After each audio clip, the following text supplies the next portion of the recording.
Hello and welcome back to the Simplifiers podcast, where we take topics in business and in life and simplify them. And friends, I want to talk about a big topic today.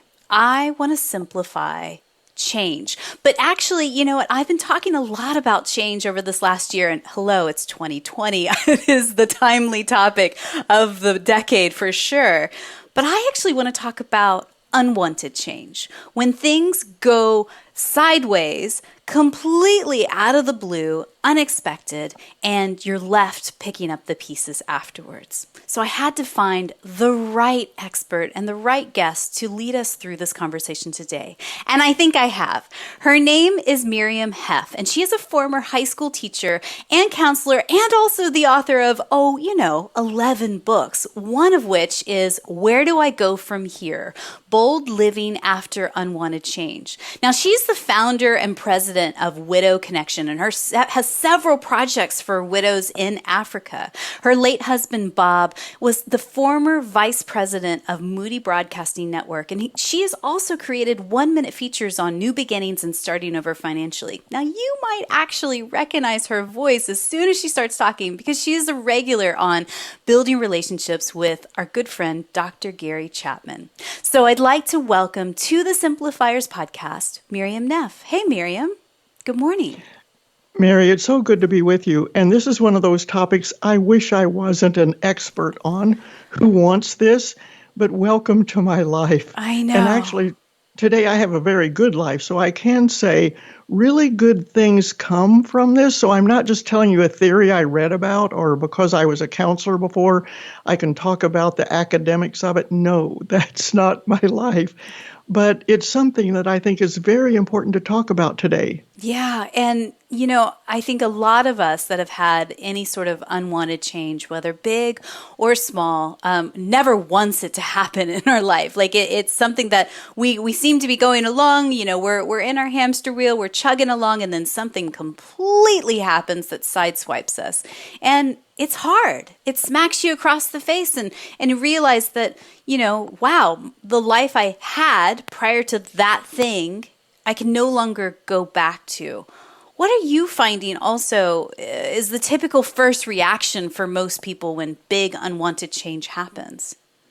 I think we get stuck. We're afraid of change. We don't like change. I don't like change. Yeah. Welcome to life. There always is change. But I think when we get stuck, we think, how can I have it back? Mm-hmm. If I had my business and it shrank, how can I get that business back? Yeah. If it has to do with a relationship, well, what can I do to go back to? Well, the truth is we can never have it back. Yeah. You don't jump in the river the second time and it's the same river. The water has already moved. It's a whole new thing. So as soon as we embrace that, we can't have it back. It's going to be new and different. Then we're ready to start putting down those little place points, you might say, of what is possible. Yeah. But we can't do that as long as we're thinking, well, this is what I had and it was really good and that's how it's going to be. It simply isn't going to be. And I could say that from many times in my life, and including 2020, which this whole what do you call it? I don't even know how to say the word. It's an upheaval. It's a disruption. Yeah. And for many people, it's been pretty devastating. Yeah. But still, it's not going to be what it was before. Letting go of that is our freedom to really see what's new and better. Yeah. Oh, I can certainly resonate with that myself. And probably is a good thing to say at this point. We're recording this conversation on September 29th, 2020. And, the reason I timestamp it like that is because the world is changing almost daily, with the pandemic, with the presidential election, all the things that are happening. There's massive change, and most of it is unwanted right now. So, Miriam, it makes me think about a page in your book that, if you don't mind me, I'd love to read because it really struck me the words coming off the page. The page is 18, and it says this: likely you feel beaten down, not just your bank account if you're in bankruptcy, not just moving into a space you've never imagined you need to cram into again, not just rehashing why you lost your job, rehashing the what ifs. When you face the death of someone you cherish, your soul weariness is unreal. Your emotional tank is empty, and your body lets you know it's feeling the hit as well. You may feel you'll be down forever, but my friend, the human spirit, through feeling crushed at this moment, is neither docile nor capable of being submerged forever. While you may not feel it now or believe my words now, there is an irrepressible possibility within you for a different life that you can't imagine at this moment. Our human spirit is resilient beyond our imagination. And I think when I read those words, I was like, oof. I had to really take a moment and just sit on that. Because I think that that's what's really hard. When you're in the middle of big, unwanted change, you just feel like you're going to be in it forever, right?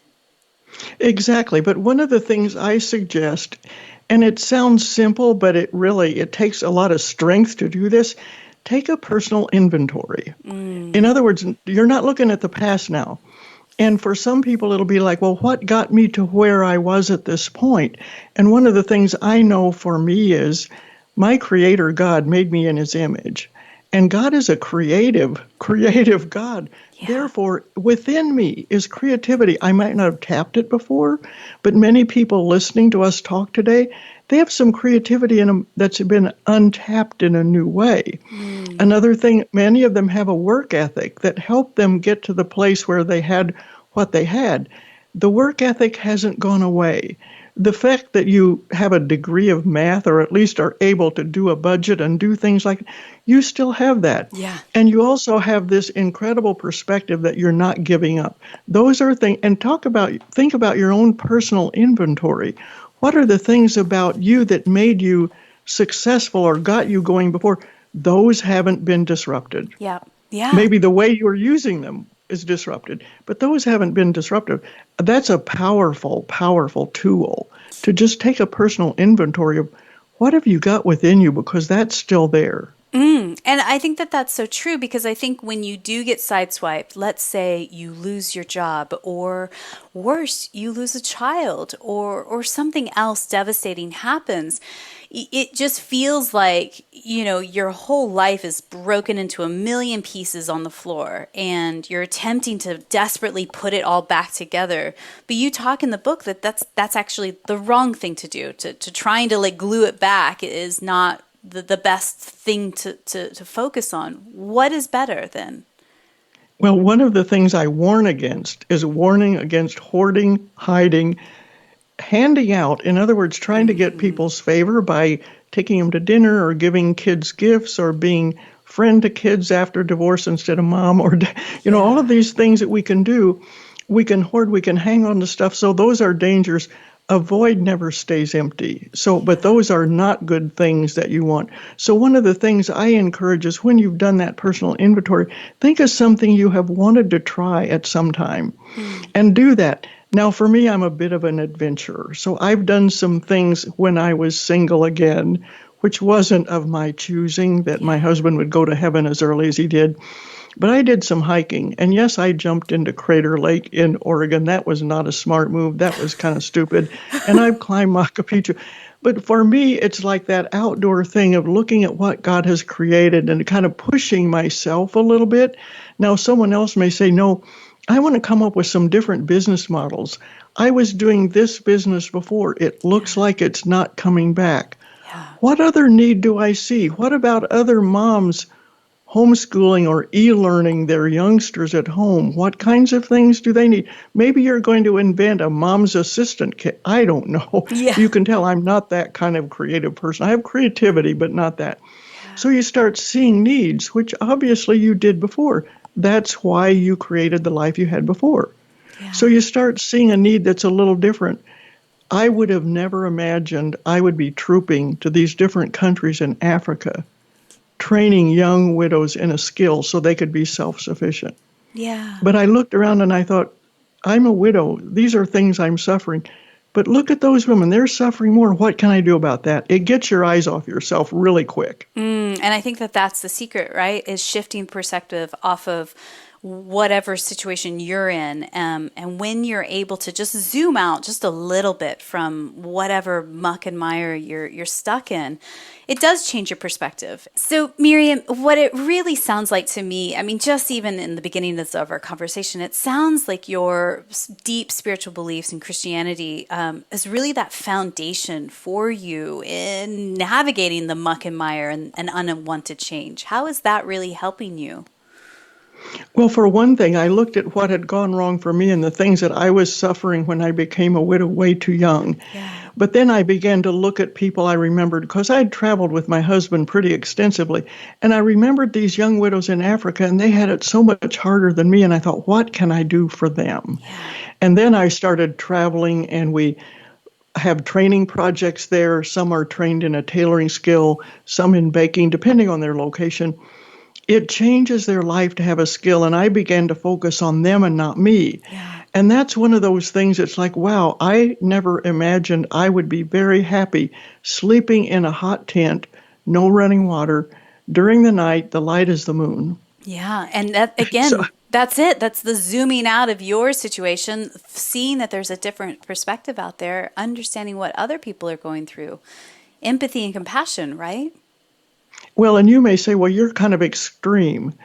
Okay, maybe I am a bit extreme, but every person there, and again, God created us each in a unique way. Yeah. So there's something we can tap into where we say, okay, this is what can be my new life ahead, and it isn't going to be the same as it was. We are going to have to give up some things, Yeah.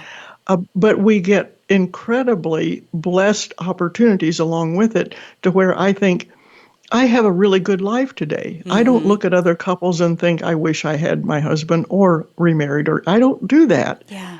I have a new life that's uniquely mine. So I'm not saying my example is perfect or anyone else should be like it. I'm just saying all that's possible, but not if you're stuck in trying to get it back or doing filling the void with the wrong thing, jumping in a relationship with the wrong person Yeah. to fill a void of loneliness. Those are things that I can promise you they don't work, and they never have. And talking about filling the void, you were saying earlier, like, one of the temptations is to hoard or, gather things or fill that space, after losing someone or something that's important in your life. What should we do instead? So we've taken that inventory. What's the next step after that? Well, I think one of the pretty important things to look at is the financial situation, because that frequently changes. Yeah. When we have experienced a loss, we might want to hoard because we don't know how bad it will get. Mm-hmm. And the human spirit needs to be generous. There's always someone that has less.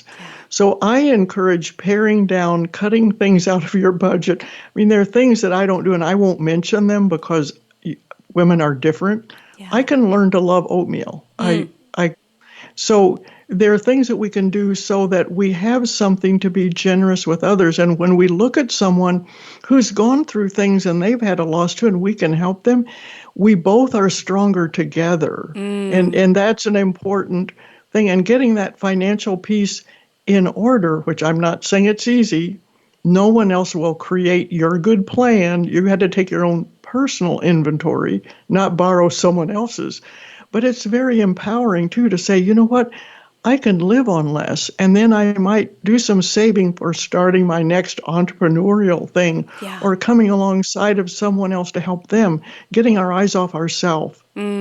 Yeah, that's huge. And on a practical level, if you live in the UK, there's a great app out there, and I'll put this link in the show notes. Everything that we talk about, by the way, is in the show notes at thesimplifierspodcast.com. But this app is called Olio, Olio, and specifically is to that. So if you have things that are of value, and, even if it's simply extra food in your pantry that you just don't want to throw away, and you're not using, you can put it up on the app, and then there are other people in your neighborhood and community who will come and collect it for free, no money exchange whatsoever. Also, an American version of that, though done by a different company, is called Buy Nothing, Buy Nothing. They have Facebook groups all over the US. And so I'm sure there's a Buy Nothing group in your city. Same concept. So if you have a duvet or a desk or, just extra baby formula that is unopened and unused, you can put it on this platform. And there are other people in your neighborhood who really could use it. And I just think that that's a beautiful, simple, practical way to do what Miriam is saying here as well. That's incredible. Yeah. And also, it's biblical. And, things that are biblical work because the God is who he is. Yeah. And he talks about being generous and helping other people, helping people in need. And it's a fabulous way to get ourself unfocused again from the loss that we went through. And I want to say to people too, I'm not saying this is easy because something about our humanness wants that old whatever it was. Yeah. Okay, that's over. That's really over. And we don't know. A lot of people are making predictions now. Yeah. Which companies will come back, which restaurants will come back, which clothing stores will come back.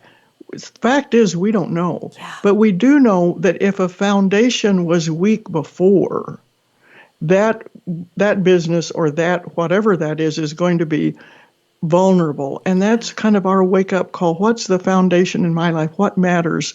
What am I caring about enough to vote in a certain way? What am I caring enough about to help people in that area of need? Our family, by the way, we're big into adoption. I have adopted children. I have adopted grandchildren. So you may say, well, there was something that I didn't really pay attention to that I valued before. Yeah. And that particular group now needs support and encouragement. There are just a lot of new opportunities out there.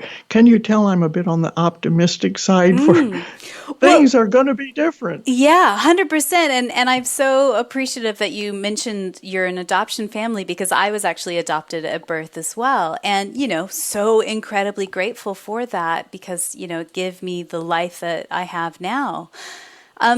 I just think that when you get struck with change, especially unwanted change, there is such a grief process to it. Letting go of once what dream that you were holding on to so tightly, and that there has to be a bit of surrender in that. And can you talk to me a little bit about that? Like when you had to let go of the dream of, growing old with Bob and that life is all of a sudden taken from you. Where did you go from there to deal with the grief of it? Well, first of all, grief is real. And I have a counseling background. I have degrees in that. But it's different when it hits you really hard. Yeah. And one of the things I realized, the steps of grief that are out there, we don't all go through the steps in that order. So if you're looking at that and you're finding, wow, this is disappointing. I thought 6 months and I'd be, no, we all do that very differently. Allow yourself to do that. Yeah. Allow yourself to, I was married 41 years, 2 months and 21 days. Am I going to be over that in 6 months? But we tend to judge each other. And sometimes someone will say, well, aren't you over that yet? Or can't you get beyond that? Okay, we need to not talk to others like that. Yeah. Let them be where they are and how they are and just say, I'm listening. Yeah. But also, depression is always supposed to be something temporary. Depression is normal when we've gone through something incredibly hard. And for some, the refrigerator becomes our best friend or our enemy, whatever. Right. But it's different for all of us personally. But if depression is moving in to stay, we are hanging on to the past, and that's not going to be a healthy way to move forward. It's okay to grieve. We do that. And even when I was in Africa the next year after Bob had gone to heaven, it wasn't that I started doing things because I was through grieving. You do things. We're very talented at being multitaskers. So if we can be working at our job on Zoom and watching our child do e-learning at the kitchen table, whatever our reality is, we're multitaskers. We can do this now. And the grief, I remember going back in my hotel room in Ouagadougou, the Splendide, which was not so splendid. It later got bombed.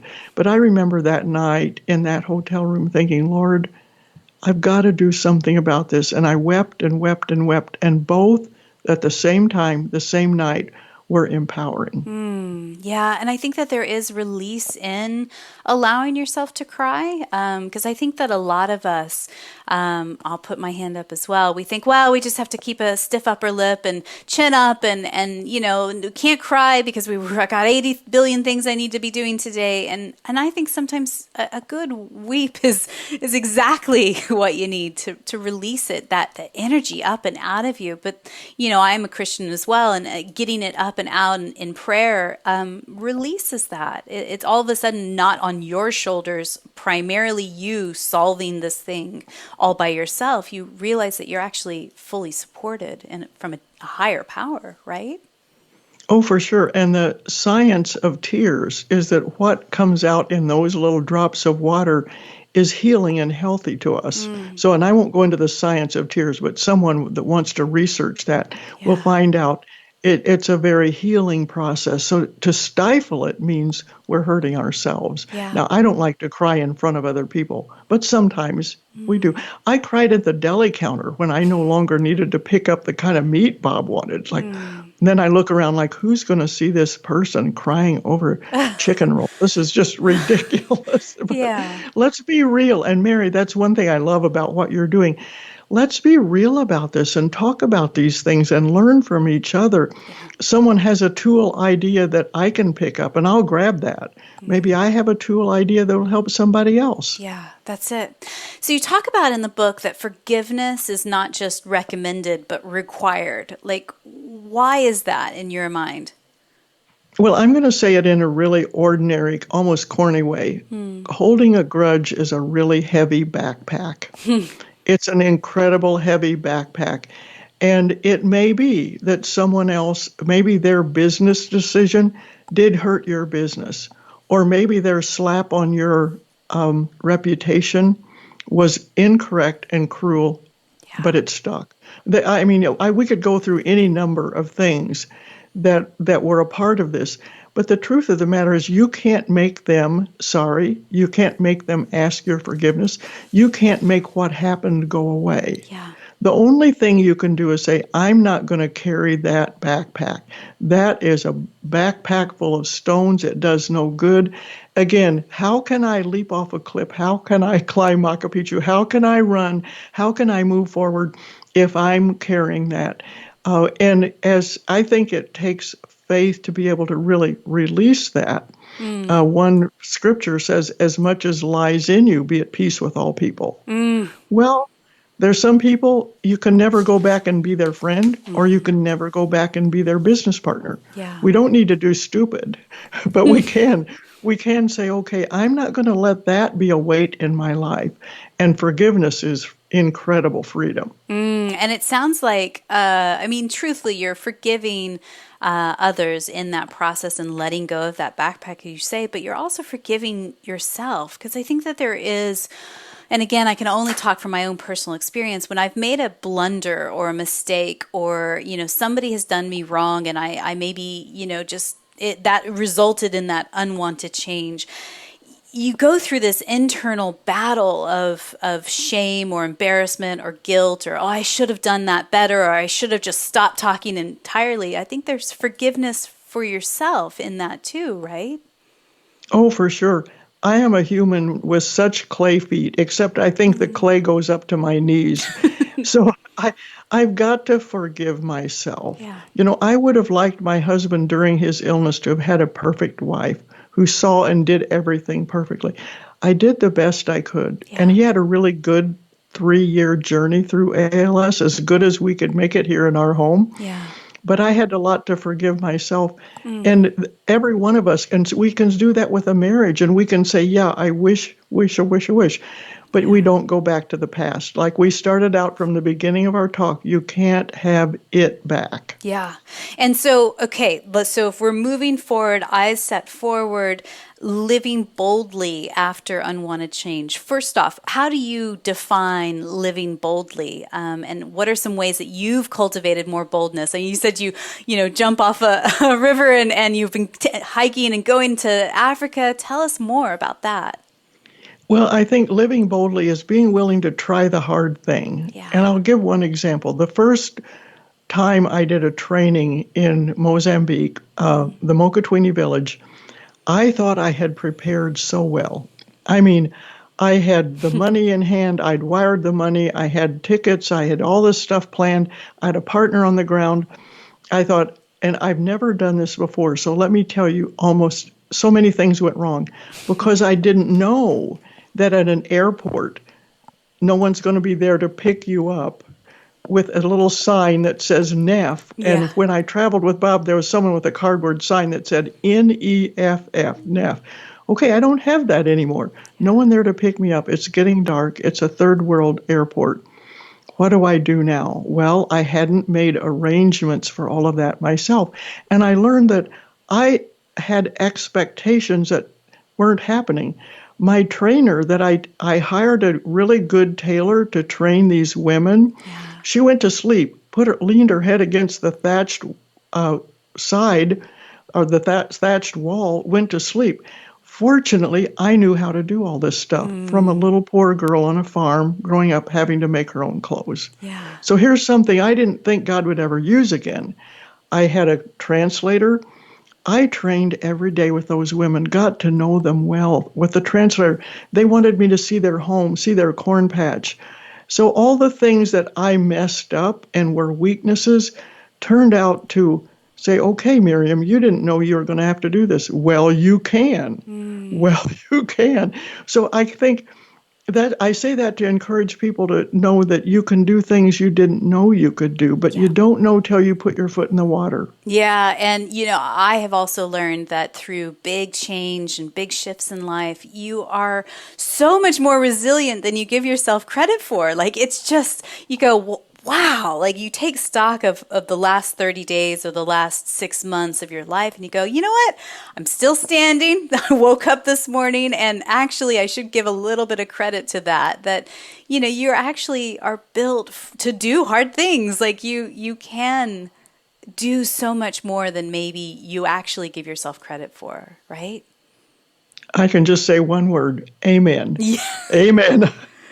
Well, I could say a lot, but I'll just say amen. Yeah. But some women are going to need to have the courage to do that. And I think this conversation today will maybe help them see, okay, take the courage to do that one thing. Maybe you haven't had time to do it in the past, and it's going to lead you to a new career focus or a new income stream. I don't know what that will be. Yep. But because you can't have back what you had, you're going to be able to explore. And when I became a widow, I had time.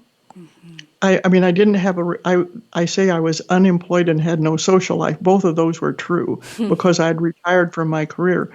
Well, hello today. Yeah. I'm still unemployed with no social life, and what a packed life I have. Yeah, I wouldn't call you unemployed necessarily, though, Miriam. You are doing great things. You're writing books. You are helping and serving people. So, yeah, I think it's so interesting, though, because when you do take that bold next step forward, whatever it may be, whether it's, going to a meetup group for something that you are interested in a hobby or a new pursuit, or just actually, reaching out and having a cup of coffee with somebody that you admire and wanting to learn more, or even volunteering at your local church or in your community. It's those little tiny steps that you take towards that new chapter of your life that's where courage is built. That's where confidence is really crafted and manifested.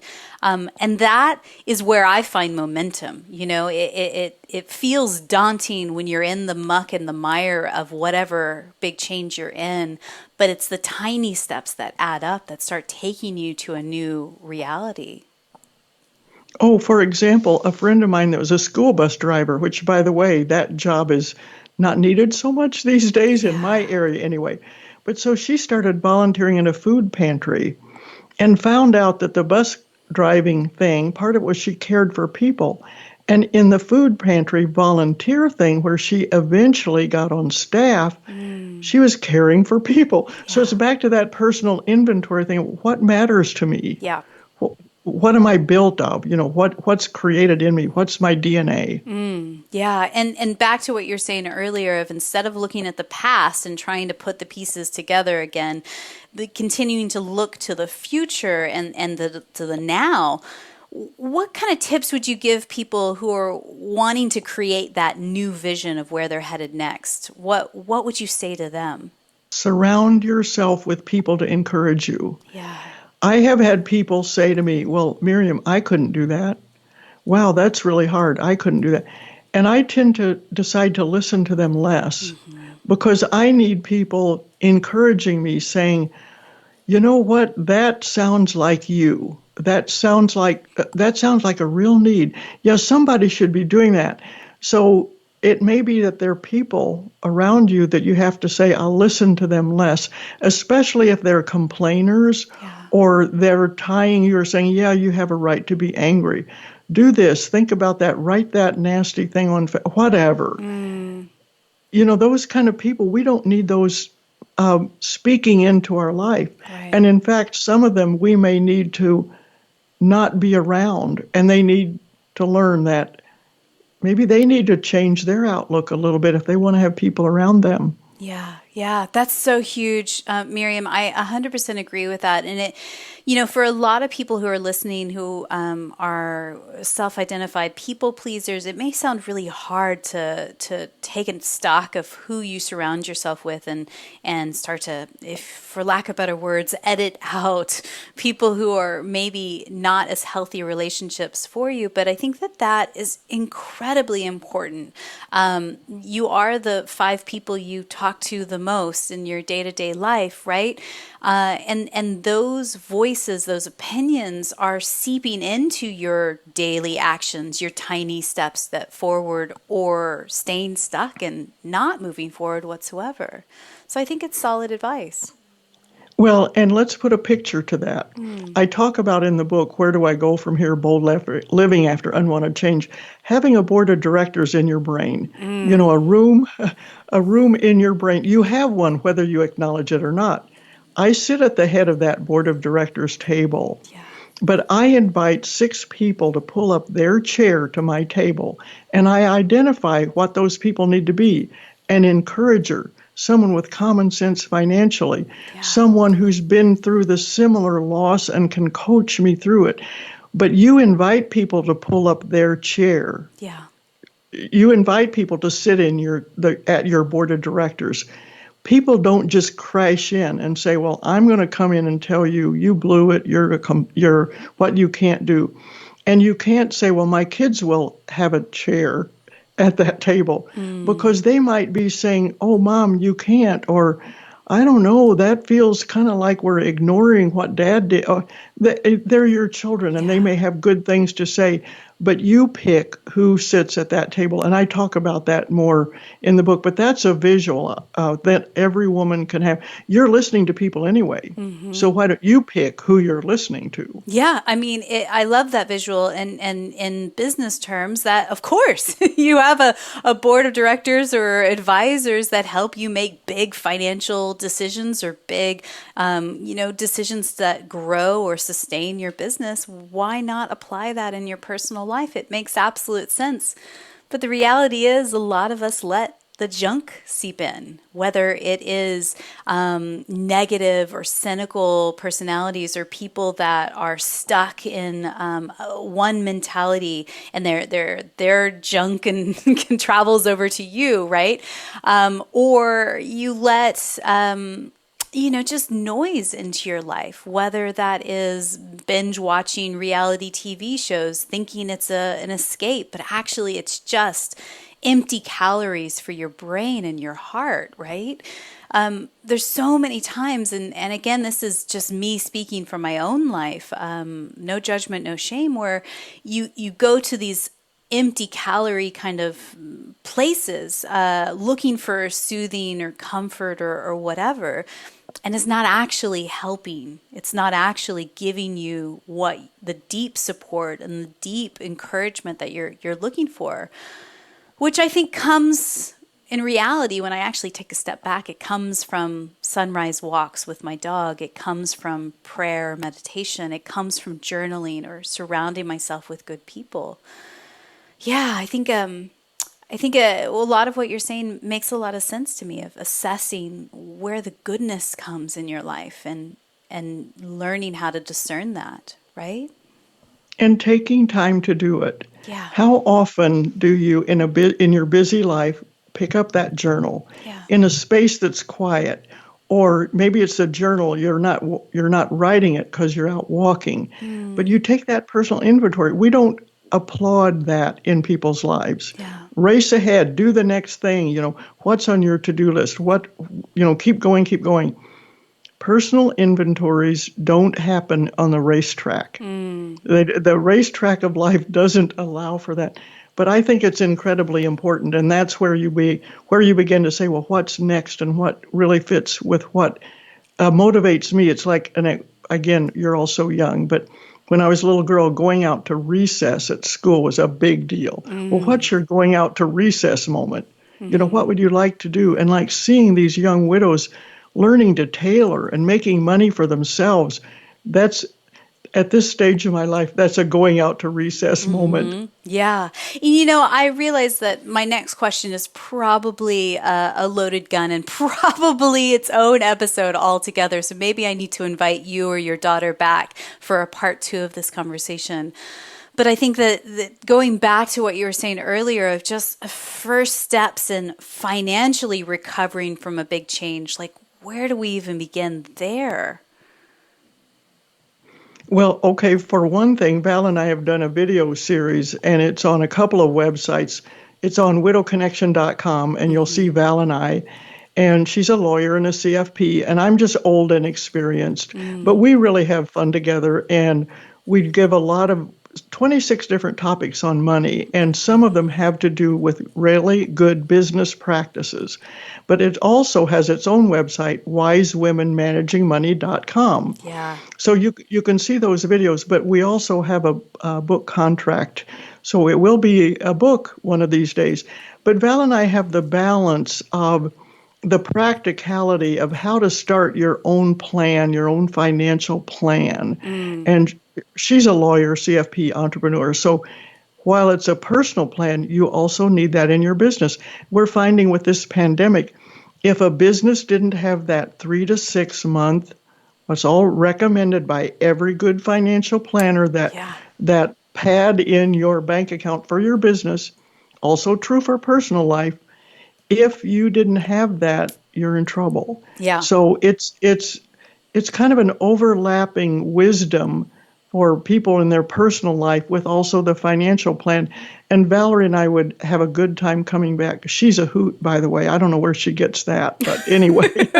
Yes, I do think that there is a part 2 to this conversation, because I really do believe the process of financially recovering from a big change is huge. And I will certainly put a link to our show notes to those 26 videos you're speaking of.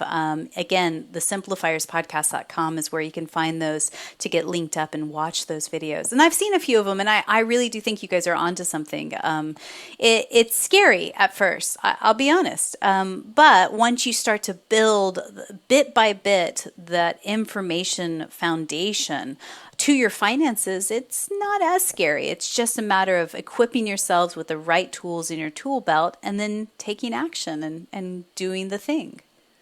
Well, and women are less confident about money than men are. Yeah. That shouldn't be. That's part of why Val and I are so passionate about this. And sometimes we've heard advice that didn't work for us. Well, we've been down the paths of mom, working, adoption, so many, and investing. And by the way, I love the whole investment piece now. So you can learn new things. And I had to do that on my own. Yeah. So if we can do this, anybody can. Yeah. But it's important. It is incredibly important. And if what Miriam is talking about today is intriguing you, or you're going through some big, massive, unwanted change of any sort, I highly recommend checking out her book. It's called Where Do I Go From Here? Bold Living After Unwanted Change. I have been enjoying reading this for the last few weeks, and you can purchase it anywhere where books are sold. We'll put the link in the show notes for you as well. So, Miriam, thank you so much for your time today. I have a couple of questions before we wrap up. Just I like to ask everybody that's a guest on the podcast. First and foremost, what is one book or blog that you're reading these days that's either inspiring you or poking holes and challenging your belief system? Okay, this is going to sound unusual, but it's called Six Frigates. Okay. And it's by Ion Toll. And it's about the beginning of the Navy. Now, here's why I think it's applicable. And I'm not saying it's an easy read. It's a big, fat book. But in starting the Navy, there were a group of people of very diverse opinions that bounced ideas off of each other, and they looked at what worked and what didn't. We've kind of stopped doing that. We don't listen to each other. We critique. We have our opinion. We stay there. So I'm gaining wisdom from looking at these people bouncing off ideas. And by the way, if you think naval never became successful in the United States, that's not so. Yeah. So that's a book I'm reading. It isn't spiritual, but it's kind of like letting me see how people dialogue and learn from each other. That's really interesting. I've never heard that book, so I'll put that link in the show notes for people if they want to check that out as well. So tell us, who's one person in your network, somebody that you just feel is up to brilliant things that we could shine a spotlight on them, and who knows, maybe one day we'll have them on the podcast. Well, I would say my daughter, but let me say someone else. Okay. Babby Mason is an incredible vocalist, but she's also, if she had been born a male, she'd be a preacher. And she has created songs, written songs, recorded songs, but now she has her own internet radio, the whole thing. I don't think it's 24 hours a day, but she gives other people an opportunity to put their songs on her network or what she says. Our features are on there. So she's one of these idea people that just keeps coming up with new stuff. Amazing. Well, we will link up with her as well. She sounds like she's doing great work. So I believe gratitude and simplicity go hand in hand. Tell me, what are you grateful for today? So let's just start with something very plain. Thank God that I can breathe today. And one of the things that I realized that a lot of the things I wanted in the past, I don't really need. Let me just be grateful for a fall day, a spring day, whatever it is. In everything, give thanks. That's one of the spiritual foundations. We can say thank you that this hard time of change is opening new doors for me. Help me walk through it. Grace and mercy. Thank you, Lord, with my clay feet, my clay knees, all these things. You still give me an opportunity to serve other people. How amazing and wonderful is that? It's just the simple things. And if we start there, the list gets very long. The list gets long. So true. So if you're wanting to connect with Miriam and you are a widow or going through that or supporting a family member who is, I would recommend that you check out her website, widowconnection.com. I'll also put a link up so that you can connect to her and her team on Facebook as well, and just to find those resources. But again, the book is not just for widows. It's for anybody going through any type of change, whether it is professionally or personally. And, I have found that it's been very powerful and quite a few resources in there as well that have left me, on my morning walks, contemplating and pondering some different things and new thoughts. So I appreciate you for that, Miriam, certainly. So my final question for you today is this, Miriam. And again, thank you so much for your time. Someone somewhere out there in the world is listening to us right now, and she is in the thick of it. Massive unwanted change has just sideswiped her entire life, and she is literally there trying to desperately pick up the pieces. What is one thing you could whisper into her ear right now just to encourage her in this moment? Well, I would whisper, it will be different. but it will be better. It can be better. And how you take each moment, how you do that personal inventory, or just think about what's next, just gently a little bit, that's going to be the beginning of new things that are different. You are not defined by the difficulties in your past. You're not defined by other people. Those may be voices you're hearing, but that's not the truth. The truth is, this is a time that's going to provide new opportunity. Crisis is opportunity, and we have them aplenty these days. That's what I can say. Miriam, I'm so grateful for you. Thank you for your time today. It's been a blessing. Good to be with you, Mary.